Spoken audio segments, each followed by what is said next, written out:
Welcome to This Explainer. Today, we're going to absolutely decode the actual cellular science behind the sweat. We're taking a journey straight from the gym floor all the way down to the microscopic level. Now, I know you already know the basics of fitness, so today, we're optimizing those gains. We're going to dissect exactly how your body responds to mechanical stress and, crucially, the nutritional fuel you need to maximize it. Okay, so let's dive right in by tackling the ultimate debate, right? The one that echoes through literally every gym. Which builds better muscle, gravity or iron? I mean, for decades, athletes have argued whether you need to lift heavy external weights or if simply mastering your own body weight is the superior path. Well, today we're putting the gym folklore aside and we're letting the peer-reviewed data settle the score once and for all. Here's our roadmap for today. 1. Calisthenics versus traditional weightlifting. 2. The biology of muscle growth. 3. Protein for repair and growth. 4. Creatine for maximum energy. And 5. Optimizing your fitness strategy. Part 1. Calisthenics versus traditional weightlifting, the architect. Think of these as the methods you use to draft the blueprint for your body's adaptation. Now, when you look at the academic data, the contrast in accessibility versus skill level between these two it's kind of wild.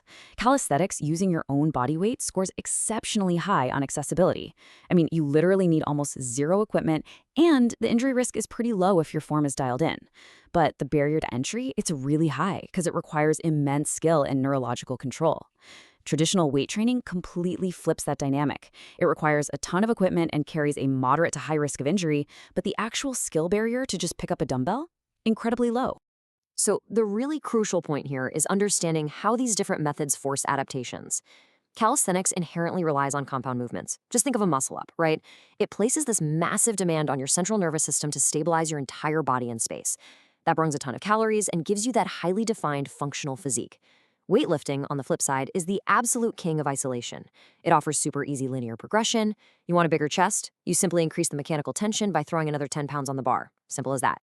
So you've really got to ask yourself, what are you actually training for? Are you chasing that lean, highly functional, chiseled look? Because if so, calisthenics should definitely be your primary engine. Or are you aiming for sheer, isolated mass and raw power? If that's the case, traditional iron is your best bet for sure. Moving on to part 2, the biology of muscle growth, the mechanism. We've drafted the blueprint, now let's look at the actual construction process inside your cells. And that brings us to muscle protein synthesis. Now, you already know that lifting weights doesn't actually build muscle in the gym, it tears the muscle fibers down. Muscle protein synthesis is the precise biological response we're trying to hack here. Think of it as your cellular contractor. It shows up right after the workout, synthesizes new proteins to repair those specific tears, and ultimately forces the muscle to adapt by coming back slightly larger and significantly stronger. But here's the thing, to actually execute those heavy lifts, your muscles need an immediate energy source. And this perfectly illustrates why we need ATP, adenosine triphosphate. Just think of ATP as the fundamental raw energy currency your muscles spend during moments of really high-intensity physical stress. When you're fighting for your absolute life on that final rep of a heavy squat, your cells are violently breaking down ATP to fuel those intense, explosive muscle contractions. All right, part 3, protein for repair and growth, the raw materials. To fuel that cellular contractor, we have to provide the correct foundational elements. You know, the fitness industry really loves to overcomplicate supplements with all this aggressive marketing. But the peer-reviewed reality, it's incredibly simple. Just eat your protein. As Medical News Today plainly states, it is literally the most important supplement. Whether you're pushing against iron or leveraging gravity, protein is the absolute non-negotiable building block. Without it, you're basically demanding your biological contractor to build a brick house without supplying a single brick. No way that works. But exactly how much do you need at one time? Well, to optimally trigger that muscle protein synthesis, clinical studies published in the Nutrients Journal point to a very specific sweet spot, exactly 20 to 25 grams of protein post-workout. And here's where a major gym misconception completely gets busted. Actually, scratch the idea that more is always better. The science shows that consuming massive amounts of protein in a single sitting doesn't increase muscle synthesis at all. It just increases protein oxidation. Just 20 to 25 grams is literally all you need to flip the switch. And how you distribute that intake throughout the day matters just as much. Harvard research reveals this really fascinating insight. Spacing your protein evenly throughout the entire day is significantly more effective for preserving and building mass than hoarding it all for some massive steak at dinner time, which, let's be honest, is the standard American diet.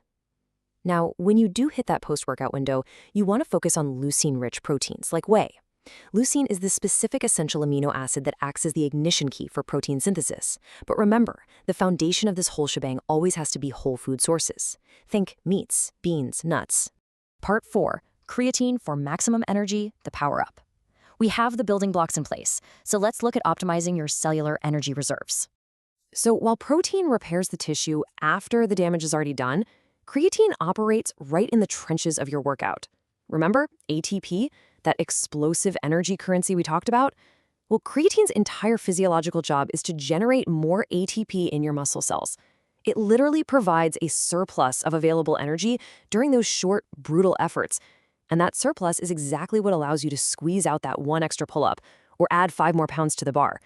Over time, that compounding extra volume, that is exactly what drives exponential increases in strength and mass. It's a real game changer. So how do we actually hack this saturation process? We use a very specific protocol. Think of the loading phase as the fast track. You take 20 to 25 grams daily, spaced out of course, for 5 to 7 days. This rapidly fills up your muscle stores, so you start feeling those power benefits almost immediately. And once you're saturated, you move right into step 2. Step 2 is the maintenance phase, just a tiny 3 to 5 gram daily dose. That is all it takes to keep your ATP factories fully primed. And here is a crucial point that clears up a lot of gym folklore you've probably heard. You do not need to cycle off of creatine. The experts at Muscle Tech, backed by over 25 years of clinical research, emphasize that your body doesn't build a tolerance to it. You can safely and effectively take this small dose year-round.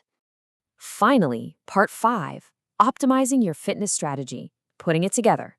Let's take all this clinical data directly to the gym floor. Okay, here it is, your ultimate science-backed fitness ecosystem.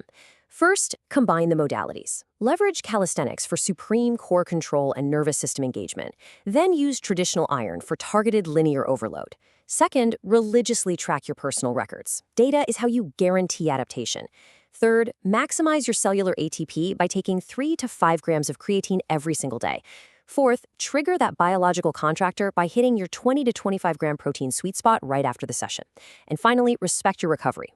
Sleep and active rest are the only times your body actually rebuilds. So you now understand the mechanical architects of the workout, you know the biological drivers of muscle synthesis, and you have the exact nutritional science required to force growth. The science is settled. The real question is, are you going to keep guessing in the gym, or are you going to start building like an architect? The blueprint is yours. Get to work.